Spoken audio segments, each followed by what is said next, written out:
before we stand up. So I would just like to take this opportunity first and foremost to thank everyone again. You guys thank us for being here, but I also want to thank you for taking out the time out from your busy evening schedules to be present here. I genuinely appreciate your attendance to actually hear what you have to say about this topic.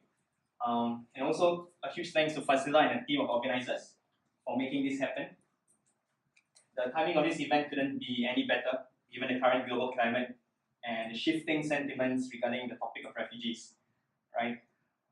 It is a very heavy topic, but when I was approached with this opportunity to speak to all of you and our audience who are interested in this area of issues, I know I simply cannot refuse, right?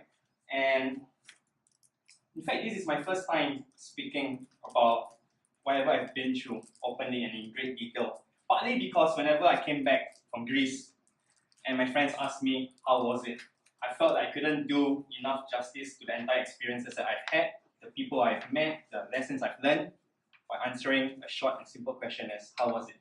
I always typically just brush it off. So today the agenda that we have with us here is youth as an agent of change. And given my background and involvement in Greece in particular, it is a very heavy topic for me to actually go through. It is something that I am deeply invested in, which is why I am not, for today, for this focus group, I'm not going to beat around the bush and I'm not going to sugarcoat it. I'm just going to present to you the reality as it is. Some of the things I'm going to share with you might not necessarily be something that's easy to swallow down. Right? I'm not trying to be controversial, but I'm just presenting to you an honest take of what happened and what's happening. Okay? So before I start the proper sharing session, what I would like to do is just to ask the audience, all of you guys, a series of questions, just to get to know you guys a little bit better and who I'm addressing.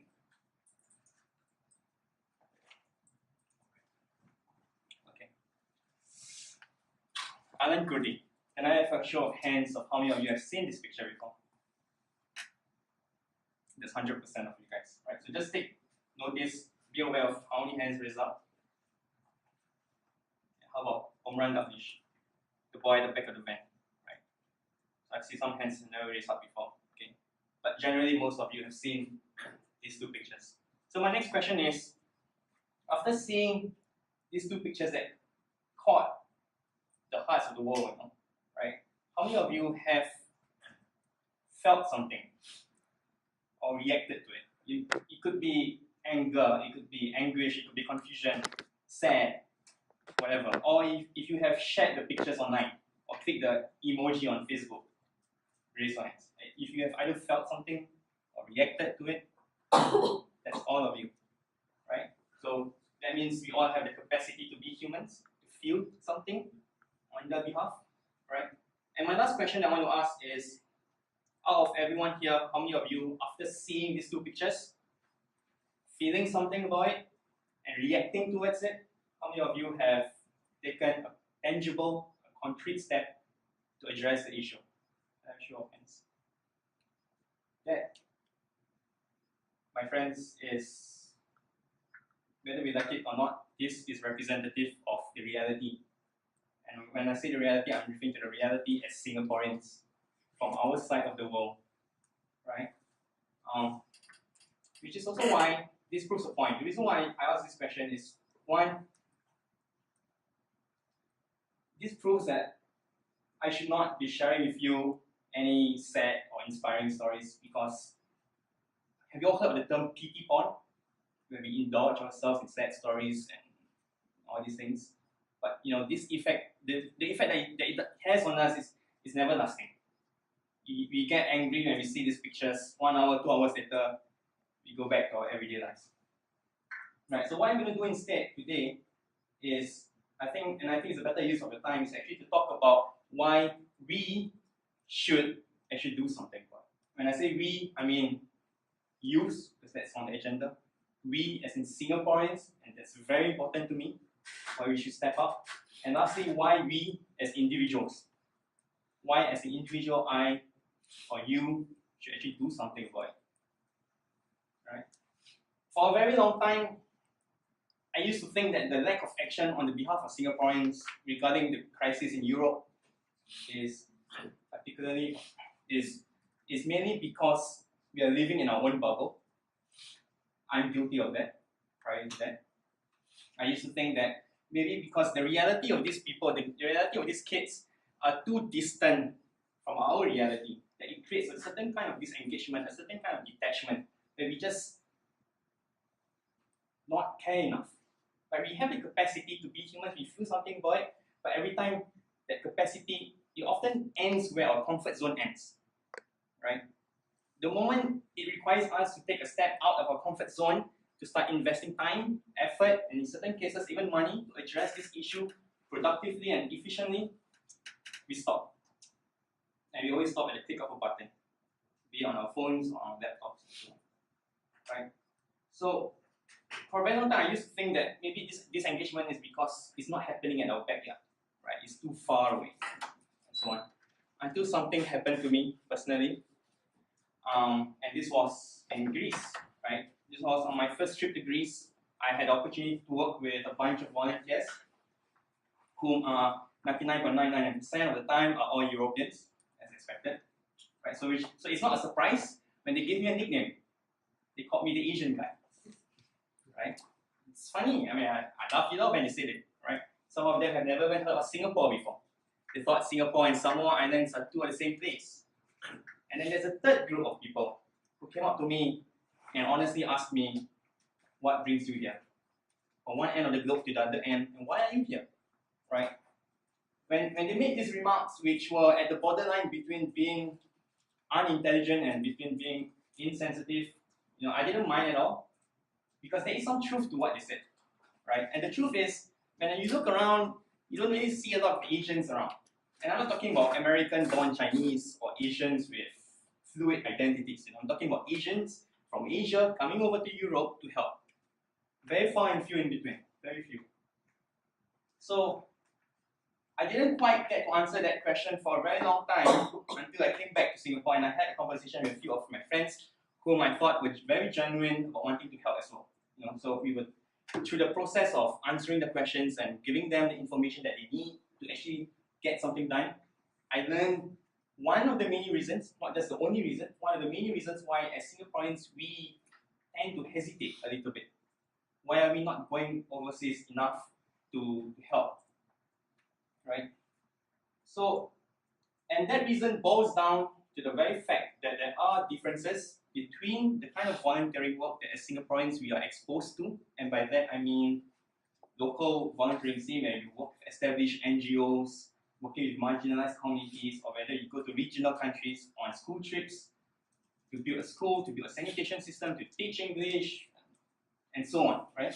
There's a difference between that kind of volunteering work and the kind of humanitarian work that we are trying to talk about and tackle today. When I was preparing this speech, a friend of mine asked me, why is there a need to divide things up? Are they not both essentially the same? Are they not both essentially about volunteering, about helping, about putting others before yourself, right? So what good does it do? It doesn't do any good to actually divide things up, to be honest. But what it does is that it influences our mindset, our attitude, and our expectations when we enter into humanitarian work. We cannot have the same outlook when we start work in a humanitarian crisis management, right? And I'm not saying that the volunteering work that we do, that we have so many hours under our belt, right, on our CVs, is of any lesser significance. It's not. Both are equally important, but there is an importance to actually acknowledge why are there differences. And these differences can be summed up in two categories. One, the difference lies within the people that you're working with. Is it the same to say that you work with refugees and you work with indigenous communities in Southeast Asia? No, there are differences. And what is this difference? The difference lies in the fact that when you're working with a refugee, they come with an emotional baggage. Right? It's very sensitive. So this emotional baggage can be explained into four choices that they have. First choice is that they choose to stay in a country, in this case Syria, to fight the war. Right? Home is where home. Home is home and they're not going to leave. They choose to fight, but they end up dead. That's the first option. Second option, they choose to fight and they choose to stay as well, but they lose someone, right? Be it a loved one, or in some cases, all of their loved ones. The third option is they choose to leave the country, make a perilous journey to a safe haven in search of a better life, but they die along the way.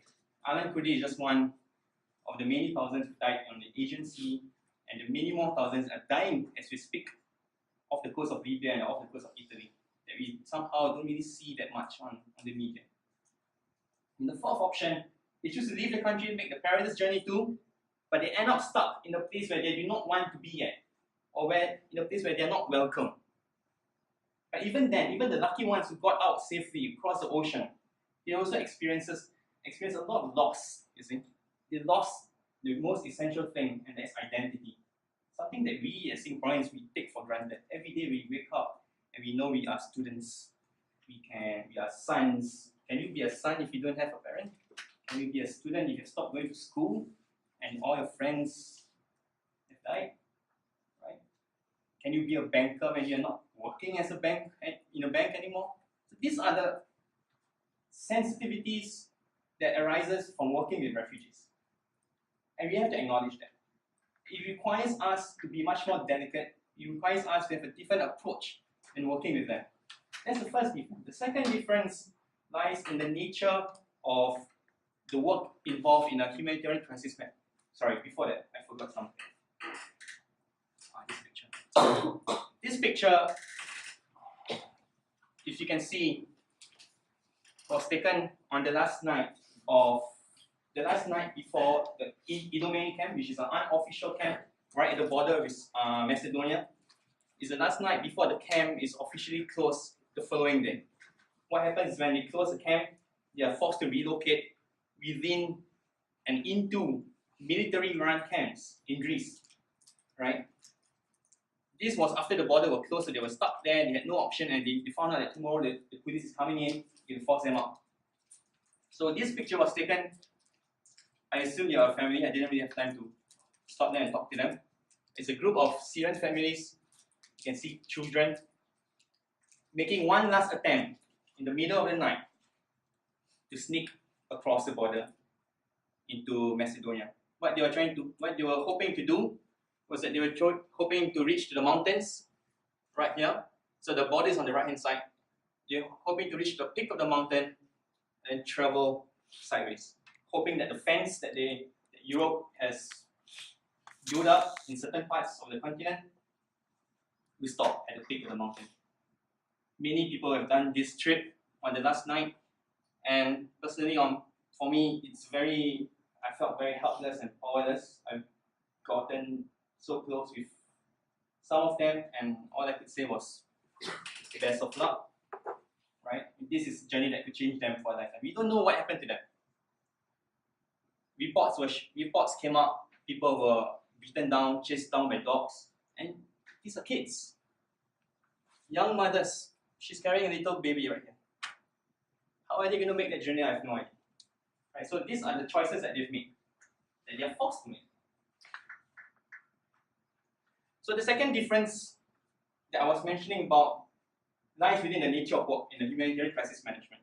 Right? So when you're working in Singapore, and I always base this off the experiences of most Singaporeans, the common experience, and you are volunteering in Singapore especially, we are well taken care of if you didn't realize that. There is an induction program, there's an orientation briefing, there is a mentorship, there's someone to guide you, right, before you're being left alone to do your own work. But there is a proper systematic structure in place. And I think being Singaporeans, we are very used to that. Everything is so structured, everything has an instruction, right? But when you're working in a crisis area, there's no such thing. My friends, those who wanted to go, they asked me, so how do I end up? How do I sign up there?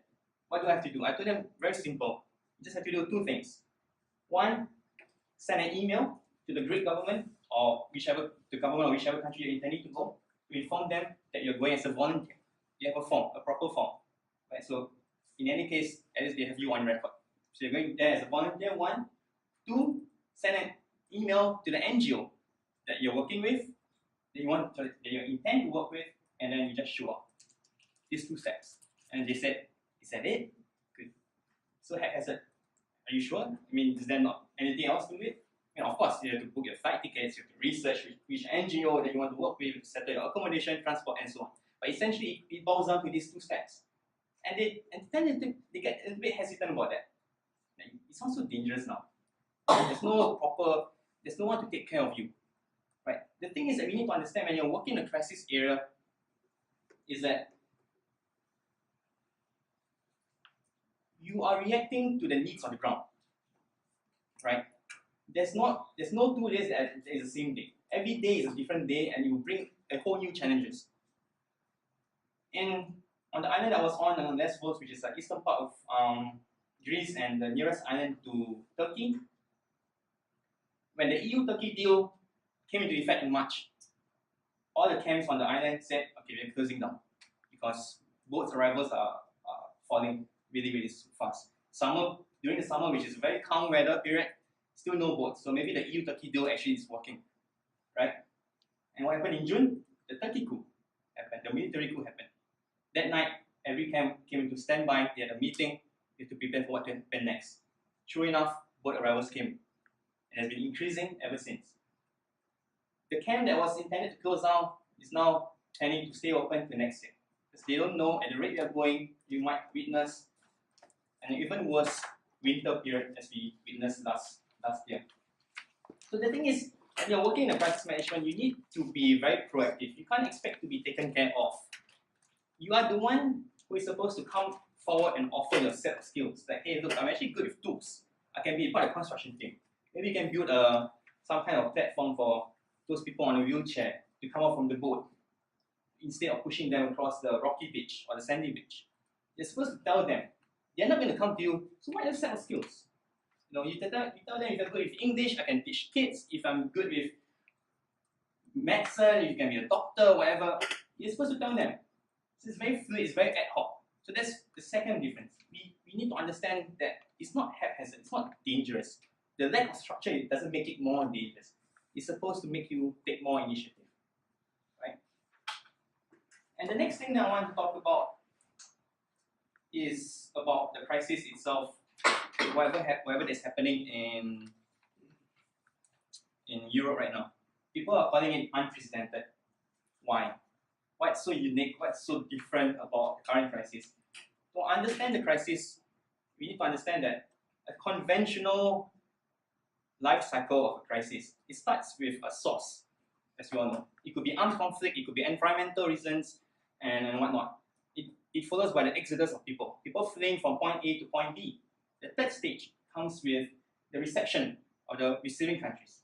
They start to receive people, right? And the fourth stage is the resettlement, trying to house them, trying to put clothes on them, trying to feed them, and in certain cases, trying to give them jobs, to empower them while they're waiting. Waiting for what? Waiting for the fourth stage and the last stage, which is the repatriation stage. But the repatriation is tied to the source of the conflict, or the source of the crisis. Once the source is resolved, then people can go back. If you ask the majority of the Syrians, all of them want to go back. Home can never be replicated elsewhere, and they want to go back. So that's a conventional crisis. But what's so unique about what we're witnessing right now in Europe is that just as you expect, just as when people are starting to slowly get into the mood of resettling people, a second wave of arrivals are coming in. And you don't hear this on the media as much for political reasons, right? The number of boat arrivals have been increasing from 1,000 in June to 3,000 last month. And at the rate you're going, how many more thousands are we going to expect in winter, right? So the thing is, a single life cycle of a crisis is very long drawn out, it's very exhaustive, it's very tiring. It sucks a lot of resources, it sucks a lot of manpower. But right now, suddenly Europe has to prepare for a second wave of arrivals. Just when they are tried down, they're trying their best to address the first wave of arrivals. There are 60,000 refugees in Greece alone. 60,000, and that's a lot for a country that is being economically not doing so well. And there are many more thousands coming in through Libya to Italy. So what Europe is experiencing right now is what I would call as compassionate fatigue. They have the capacity to be humans. They want to help, but at the same time, this problem is so long drawn out that some people, they just don't want to hear about it anymore. It's too tiring, it's too exhaustive. So what we are witnessing right now is a very unique problem where there is a short supply of volunteers at the front line. Greece, Italy, and the neighboring countries. Very short supply. There are 3 Facebook groups which I can share with you all. These 3 Facebook groups are meant to, it's a meeting place between NGOs and volunteers, right? And they are designated in areas, northern Greece, frontline, and Athens itself. This problem can be seen on these 3 Facebook groups where NGOs are repeatedly making open calls for volunteers. We need volunteers, we need volunteers, we need volunteers for winter, right? So there is a short supply of volunteers simply because this crisis has been ongoing for so long. For us, we might think it's been ongoing for a year. But from their perspective, the refugees have been arriving since 2010, right? It only started to peak last year and it caught the entire media attention then. So what I'm trying to say here is that maybe it's time for non-Europeans to actually step up. For us, actually, for my fellow Singaporeans, to actually do something. To actually take that one step outside our comfort zone, go the extra mile to actually help. This cannot be a regional crisis, because it's not a regional crisis, it's called a humanitarian crisis for a reason. We are fellow human beings. And, sorry, how much time am I left with? 5 minutes. Okay, so I should probably sound. I don't really have time to talk about the how and what we can do to help. I'm sure the next 2 speakers will cover that very much in depth. But what I would like to end with is actually a plea. I feel very strongly for this because we need to do something right. If I take your presence here this evening as a very serious interest in the topic of humanitarianism, particularly when you're talking about refugee crisis, right?